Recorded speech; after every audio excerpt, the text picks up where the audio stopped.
تاکید کیے جا رہے ہیں، مانتا نہیں ہے، مخالفت کرتا ہے، میدان جنگ تک میں اتر آتا ہے، یہ تمہید مشفق ہے کہ اس کی خاطر بھی اپنی جان کو لا رہا ہے. یہ ہے وہ اسوہ حسنہ. یوں ذرا اصلاح کے لیے قدم اٹھا کے دیکھیے، آپ دیکھیے کتنی جلدی اصلاح ہوتی ہے. کوئی پاگل ہی پھر باقی رہ جائے گا جو اس کے بعد پھر بھی ضد کرے اس چیز پہ تو نہیں میں تو یہ کروں گا ہی. شفقت کے ساتھ، محبت کے ساتھ، ہمدردی کے ساتھ، دوسرے کے دکھ کا درد خود محسوس کرنے کے ساتھ جو نصیحت کی جاتی ہے وہ بڑی مؤثر ہوتی ہے. عزیزان میں یہاں تو سزا وغیرہ کے جذبات آپ دیکھتے ہیں ایسے وہ بڑے انتقامی جس قسم کے بدلہ لینے والی یہ چیزیں، تنگ آ جاتا ہے، چڑچڑا ہو جاتا ہے. وہ کہتا ہے جان مت بولاؤ. ایسا فن اس قدر تعصب ہے. انہیں اپنی اس تباہی پر، موت پر اتنا تعصب نہیں ہوگا جتنا اس طبیعت کو تعصب ہو رہا ہے کہ یہ کیوں اس قسم کی بات پرہیزی کار کے اپنے آپ کی تباہی پر پھول لے رہا ہے. 18/6 تھا یہ. ایک اور ریفرنس لے لیجیے 35/8 35/8. فلا تذهب نفسك عليهم حسرات. یہاں بھی وہی بات، تذهب نفسك، اپنی جان کیوں بلا رہا ہے ان کے اوپر؟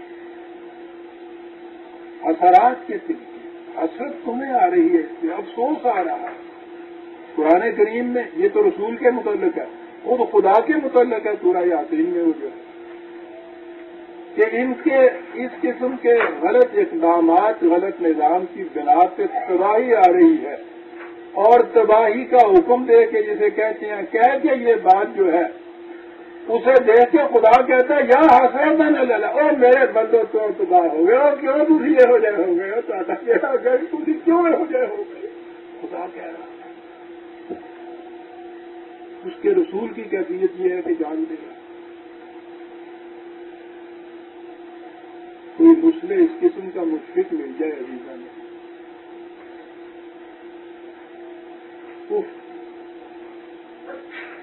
ماں کی محبت تو ایسی تعلیم دیا تھا. وہ بچے کو ہاتھ بھی اٹھاتی ہے تو پہلے دیکھتی ہے کہ کہیں منہ پہ نہ لگ جائے، ایسی جگہ وہ مار دیا کہ آواز تو نکلے، درد زیادہ نہ ہو. خدا اور اس کے رسول کی تعلیم کی تو کیفیت یہ ہوتی ہے. نتیجہ اپنے یہ غلطی کا بھگت رہا ہے، دکھ میں ہو رہا ہے کہ تو کیسے کیوں ہو گیا ہے. دکھ ہو رہا ہے اس چیز کے کہا یہ جا رہا ہے. بات بڑی اہم سامنے آ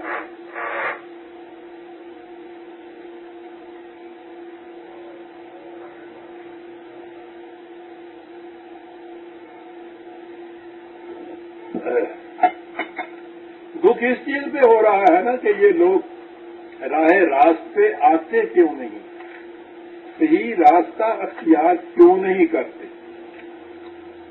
اب یہاں بڑی اہم بات آ کہ یہ جو صحیح راستے کی تبلیغ کرنے والا ہے، اس پیغام کو پہنچانے والا ہے، اس کی ذمہ داری کیا ہے؟ سب سے عظیم ترین شخصیت لوگوں کی ہدایت کے لیے جسے بھیجا گیا، زندگی کا فریضہ ہی یہ بتایا گیا، وہ ان کو تلقین کرتا ہے، تعلیم دیتا ہے، تاکید کرتا ہے، ان کی اصلاح کی کوشش کرتا ہے، صحیح راستہ دکھانے کی کوشش کرتا ہے. وہ مانتے نہیں ہیں، غم سے اپنی جان بھلا لیتا ہے. قرآن کہتا ہے لیسا علیک ہداہم، تیرا کام ان کو راستہ دکھا دینا ہے، راستے پہ چلا دینا تیرا کام نہیں، یہ تیری ذمہ داری نہیں. زبردستی اگر چلا دیا جائے اس کو اس راستے کے اوپر تو اس کو کریڈٹ ہی کوئی نہیں. زبردستی کی نیکی نہیں ہوتی. سوال ہی نہیں. پکڑ کے کوئی اگر کسی کو صحیح گاڑی میں بٹھا دے اور وہ اس کو لے جائے سڑک کے اوپر صحیح راستے کے اوپر، تو اس کا کیا کریڈٹ ہے؟ کتنی عظیم چیز ہے. رسول سے کہا جا رہا ہے تیرا کام یہ ہے کہ تو چوراہے کے اوپر کھڑا ہو جائے اور وہاں سائن پوسٹ لگا دے اور بتا دے چلنے والوں کو یہ راستہ جاتا ہے شہر کی طرف. بس اب ان کا کام ہے کہ اس راستے کو اختیار کرے یا دوسرے راستے اختیار کرے. اگر تو زبردستی ان کو اس راستے کے اوپر زبردستی چلاتا ہے، انسان کا اختیار اور ارادہ ہی تو خصوصیت تھی. یہ انسان نہیں رہتا، حیوان ہو جاتا ہے. بکری کو تو اس طرح سے پکڑ کے لے جا سکتا ہے سڑک کے اوپر، انسان کو اس طرح سے لے جانے کی بات نہیں. انسان کا کوئی عمل آپ کا خواہ اس کی خیر خیریت کے لیے کیوں نہ ہو، اگر آپ زبردستی اس کے لیے وہ کرتے ہیں، آپ شرف انسانیت سے اس کو معروف کر رہے ہیں، حیوان کے درجے پہ لا رہے ہیں. یہ نیکی نہیں، نہ اس کی نہ تمہاری.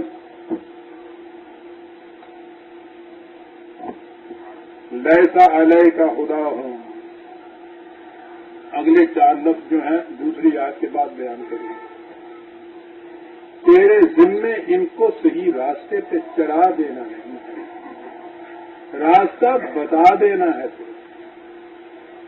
وہ نہیں چلتے صحیح راستے پہ تو دکھ ہو رہا ہے، لیکن یہاں یہ نہیں کہا ہے کہ دکھ ہو رہا ہے تو اٹھ زبردستی مار کے ان کو نیک بنا دے. مار کے نیک کون بناتا ہے؟ ایک اور یہ تھا جی 2/272 2/272. اب ہے یہ ریفرنس 28/56. یہاں اس سے بھی زیادہ ایک اور لفظ آیا ہے. وہاں تو یہ تھا نا کہ تو کسی کو راستہ دکھانا تیرا فرض ہے، راستے پہ چلانا تیری ذمہ داری نہیں ہے، تو چلا ہی نہیں سکتا. انک لا تہدی من احببت. ہر ایک تو ایک طرف کسی کے ساتھ تمہیں بڑی محبت بھی ہے، اسے بھی تو زبردستی راستے کے اوپر نہیں چلا سکتا. اس کے لیے بھی تمہارا یہی کام ہے کہ پہنچاؤ اس تک. علیک البلاغ، تیرے ذمہ بات کو پہنچا دینا ہے. پھر وہی میں عرض کروں گا کہ زبردستی نیک بنا دینے میں وہ جو اس کا اختیار ارادہ سلب ہو رہا ہے وہ تو انسانیت کی سب پہ نہیں رہ رہا. تو تم نے اس کے لیے کیا کیا؟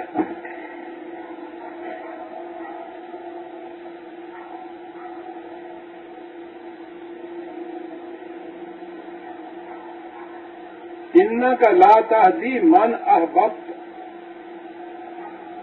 کتنی ہی تجھے محبت کسی کے ساتھ کیا، کتنا ہی پیار کیا ہونا تم، یہ نہیں ہو سکتا کہ تو زبردستی اس کو راستے پہ چلا دے. بتا ہی سکتا ہے راستے. اب میں نے کہا تھا کہ میں 2 لفظ جو ہیں دونوں آیتوں میں وہ 4 لفظ جو ہیں مشترک ہیں، اور میں نے کہا تھا میں اس آیت کے بعد بتاؤں گا. تو یہ نہیں کر سکتا، صحیح راستے پہ نہیں چلا سکتا. پھر وَلَٰكِنَّ اللَّهَ يَهْدِي مَن يَشَاءُ، دونوں جگہ اس کی جگہ یہ ہے. اور اس کا جو ترجمہ ہے اس نے ساری کی ساری تعلیم کو غرض کر کے رکھا. ہر جگہ آپ کو ترجمہ ملے گا. تو نہیں کسی کو یہ چلا سکتا، تو ہدایت نہیں دے سکتا. ہم جسے چاہیں ہدایت دے سکتے، ہم جسے چاہیں. یعنی تو کوشش کر رہا ہے صحیح راستے پہ یہ چلے، اور ہم نہیں چاہتے کہ وہ صحیح راستے کے اوپر چلے. کہ لالا ٹیل جی نہیں جی جائے، یہ تو خدا کے ساتھ جانور ہو. ہم تو اسے نہیں چلانا چاہتے، تو زور لگا رہا. اب اس کو پتا ہے نہیں کہ اس کے متعلق وہ کیا کر رہا ہے. وہ اپنے یہاں بیٹھا کہتے یہ ترجمہ ہے ہر جگہ ان آیتوں کا یہ ترجمہ کرے ملے گا. تو نہیں چلا سکتا. ہم جسے چاہتے ہیں صحیح راستے کے اوپر چلاتے ہیں، ہم جسے چاہتے ہیں گمراہ کرتے ہیں، ہم جسے چاہتے ہیں ہدایت دیتے ہیں. یہ ترجمہ کیا جاتا ہے ان آیتوں کو. تو پھر یہ سارا سلسلہ رشد و ہدایت، یہ انبیاء کرام کا بھیجنا، وحی کا بھیجنا، ان بیچاروں کا ان کے ہاتھوں سے مار کھانا، مصیبتیں اٹھانا، آگے چلنا، ایک نبی کے بعد دوسرا آنا. وہ جو کہتے ہیں 1,24,000 چلے آ رہے ہیں، صاحب نبی اکرم صلی اللہ علیہ وسلم بھی آ رہے ہیں. یہ سارا سلسلہ رشد و ہدایت کا، یہ پیغامبری